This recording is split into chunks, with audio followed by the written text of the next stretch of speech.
role model to the students of this community. Welcome, everyone. I'm happy that you could all join us today.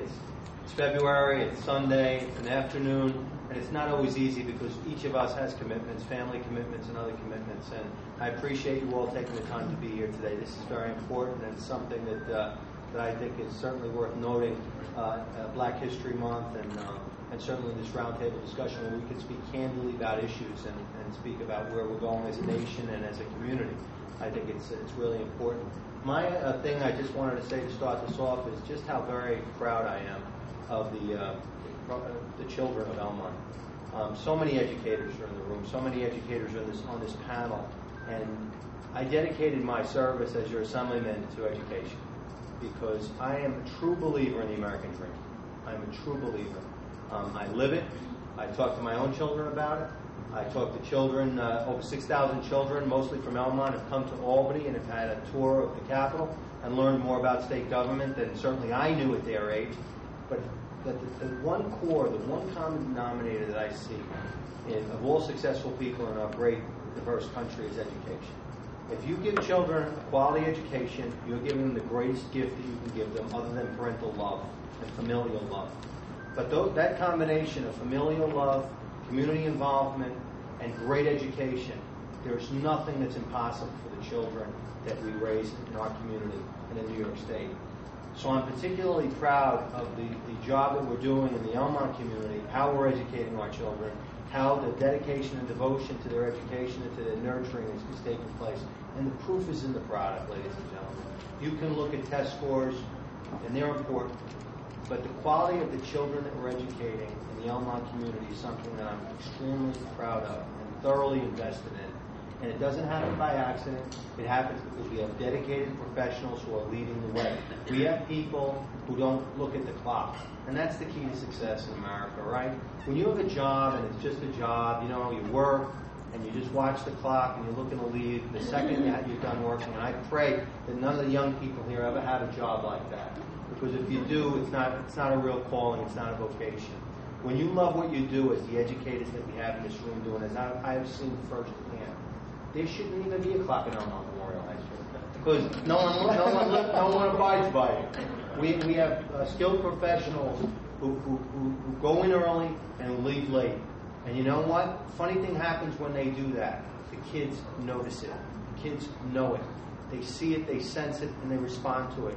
They know that there's a community of professionals in addition to their own families who care deeply about their success as students and as human beings and as people. And it works. And when I'm so privileged to have spoken at several graduations at Elmont Memorial, I am amazed at how these children perform. I'm amazed at where these young people are going to school. They have really hit it. They have really dedicated themselves to education, to becoming the best that they can be, to making their parents proud and to making their professionals, their principals, their school board members, their local elected officials proud. And I just am such an advocate of that type of educational experience. And I'll stop in a moment, but Randall here is a tremendous example of someone who was raised in Elmont, who has taken his education so seriously, whose parents are so very proud of him, and he's worked in my office for several years. And I'm telling you, this young man is truly a leader. This young man is very intelligent, he's very focused, very dedicated to God and family. And I happen to believe, I'm allowed to say whatever I want, right? The First Amendment still applies. For me personally, religion is a source of strength in my life.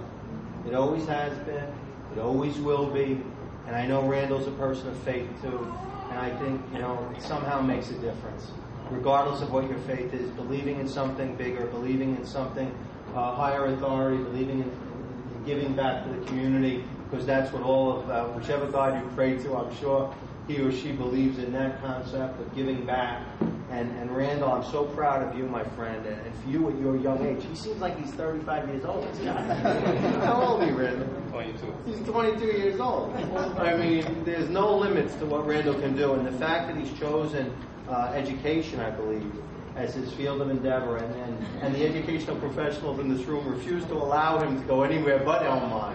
What a testament. It depends on what part of Elmont he's going to, where he's going to Elmont. But what a testimony to his brilliance and his dedication to community and being a role model. So we should all strive for in honoring Black history. Equality is number one in the United States. Equality of opportunity is number one in the United States. Because when all of us are equal, right, according to our Constitution, and then you make sure that equality of opportunity, starting with education, because public education, in my mind, is the great equalizer in the United States. The great equalizer.